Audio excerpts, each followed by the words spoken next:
என் நெஞ்சில் குடியிருக்கும்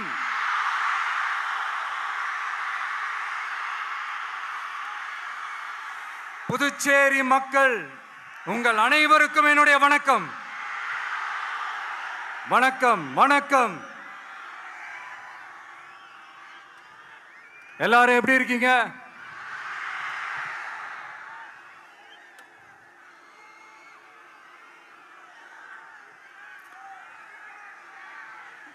இந்த ஒன்றிய அரசுக்கு தான் தமிழ்நாடு ஒரு தனி மாநிலம், புதுச்சேரி ஒரு தனி யூனியன் பிரதேசம். அவங்களுக்கு தான் தமிழ்நாடு தனி, புதுச்சேரி தனி, இப்படிலாம் இருப்பாங்க. ஆனா நமக்கெல்லாம் அப்படி கிடையாதுங்க. நாமெல்லாம் வேறு வேறு கிடையாது. நாம் எல்லாரும் ஒண்ணுதான்.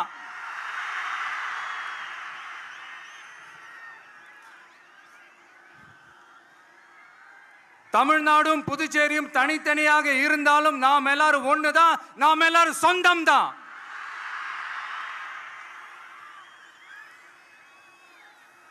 வேற வேற வீட்டுல, வேற வேற ஊர்ல, வேற நாட்டுல, வேற ஸ்டேட்ல இருக்கிறதுனால நாம் எல்லாரும் சொந்தங்கள் இல்லைன்னு ஆயிட முடியுமா?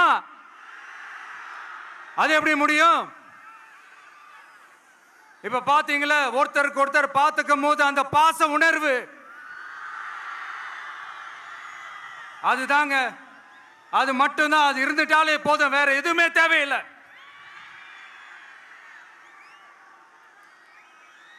அதனால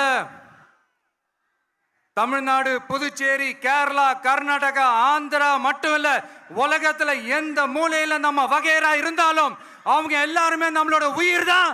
அவங்க எல்லாருமே நம்மளோட உறவு தான்.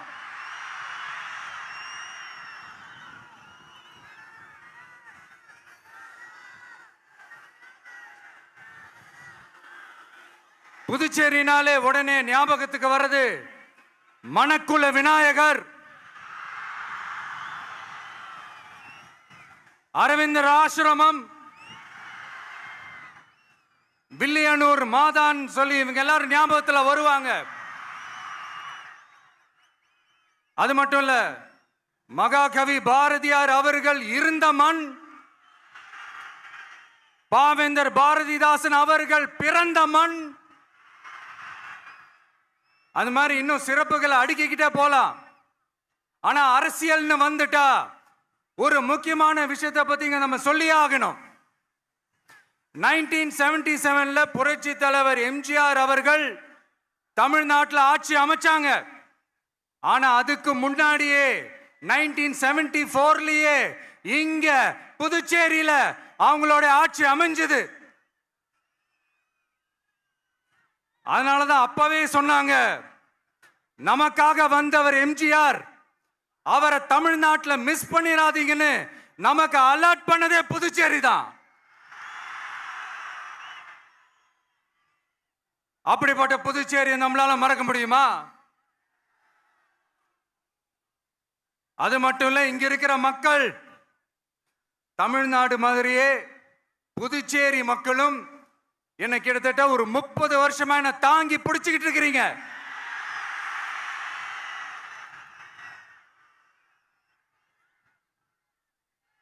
அதனால இந்த விஜய் தமிழ்நாட்டுக்கு மட்டும்தான் குரல் கொடுப்பான்னு நினைக்காதீங்க. அப்படி பண்ணாத தவறு. புதுச்சேரி மக்களுக்கும் சேர்த்து தான் குரல் கொடுப்பான். அது என்னுடைய கடமையும் கூட. அதனாலதான் இங்க நீங்க ஃபேஸ் பண்ற பிரச்சனைகளை பத்தி இன்னைக்கு நான் பேசுறதுக்காக வந்திருக்கிறேன். அது மட்டும் இல்ல, இந்த புதுச்சேரி கவர்மெண்ட்டை பத்தி நாம சொல்லியே ஆகணும். இது டெஃபினட்டா தமிழ்நாட்டில் இருக்கிற மாதிரி நம்ம திமுக கவர்மெண்ட் மாதிரி கிடையவே கிடையாது. ஏன்னா வேற ஒரு அரசியல் கட்சி நடத்துற நிகழ்ச்சியாகவே இருந்தாலும் அந்த நிகழ்ச்சிக்கு தன்னெழுச்சியா வர நம்ம மக்களுக்கு பாதுகாப்பு கொடுத்து பாரபட்சமே காட்டாம இந்த கவர்மெண்ட் நடந்துகிட்டு இருக்கிறாங்க. அப்படிப்பட்ட இந்த புதுச்சேரி கவர்மெண்ட்டுக்கும் நம்ம புதுச்சேரி சிஎம் சார் அவர்களுக்கும் இந்த நேரத்தில் என்னுடைய மனப்பூர்வமான நன்றிகளை தெரிவிச்சுக்கிறேன். இத பார்த்தாவது தமிழ்நாட்டில் இருக்கிற அந்த திமுக கவர்மெண்ட் கத்துக்கிட்டா நல்லா இருக்கும்.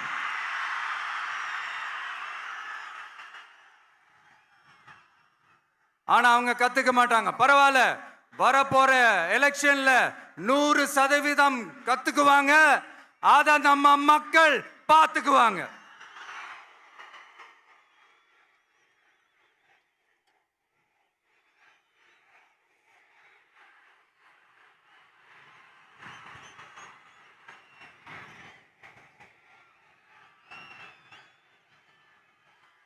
புதுச்சேரியில் இருக்கிற கவர்மெண்டோட கூட்டணி ஆட்சியில இருந்தாலும் புதுச்சேரிய ஒன்றிய அரசு எதிலையுமே கண்டுக்கல் என்றது புதுச்சேரி மக்களான உங்களுக்கு நல்லாவே தெரியும்.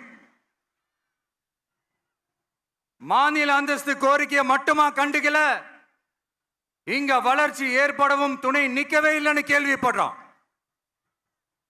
இந்த புதுச்சேரிக்கு இன்னும் மாநில அந்தஸ்து கொடுக்கல. மாநில அந்தஸ்து வேணும்னு கேட்டு பல முறை சட்டசபையில தீர்மானம் போட்டு ஒன்றிய அரசுக்கு அனுப்பி வச்சுக்கிட்டே இருக்கிறாங்க. இந்த வருஷம் கூட மார்ச் மாசம் 27ஆம் தேதி 2025 அன்னைக்கு ஒரு தீர்மானம் போட்டாங்க.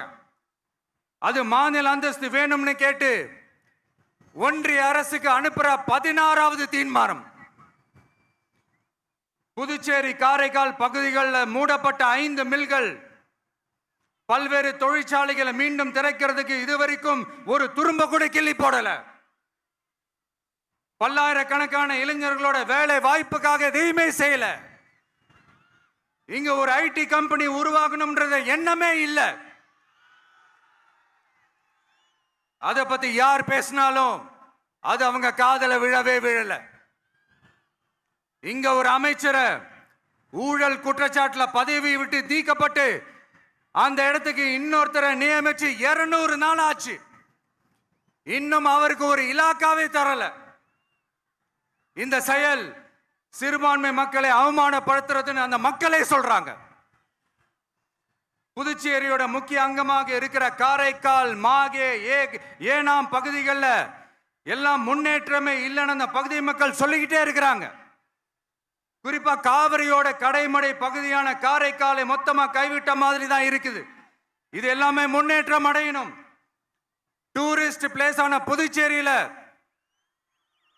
போதுமான அளவு பார்க்கிங் வசதி இல்ல,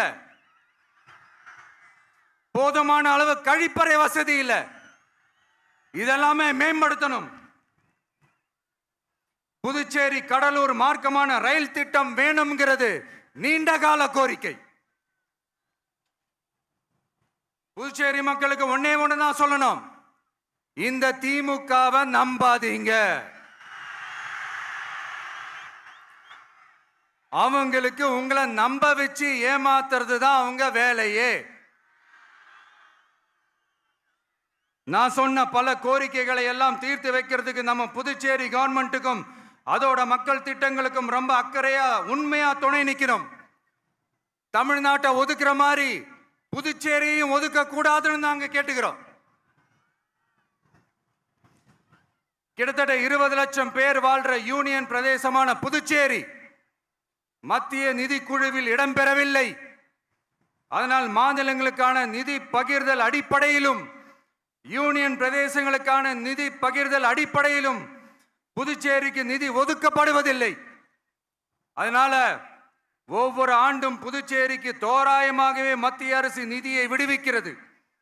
அந்த நிதியும் அரசு ஊழியர்களின் சம்பளம், ஓய்வூதிய தொகை உள்ளிட்ட திட்ட செலவுகளுக்கே சென்று விடுவதால் மீத தேவைக்கு வெளிச்சந்தையிலும் கடன் பத்திரங்களை கடன் வாங்குகிறது புதுச்சேரி.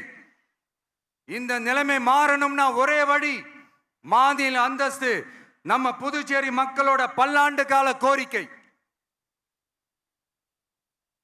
புதுச்சேரிக்கு போதுமான நிதி வரத்து இல்லாததுனால வெளியே கடன் வாங்க வேண்டியதா இருக்கு. புதுச்சேரியோட கடனை குறைச்சு தற்சார்பு பொருளாதாரத்தை வளர்த்தெடுக்க திட்டங்கள் வகுக்கப்பட வேண்டும்.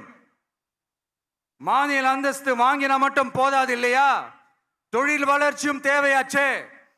புதுச்சேரி தென்னிந்தியாவின் முன்னணி இண்டஸ்ட்ரியல் ஹப்பாக மாற்ற எல்லா முயற்சிகளும் எடுக்க வேண்டும்.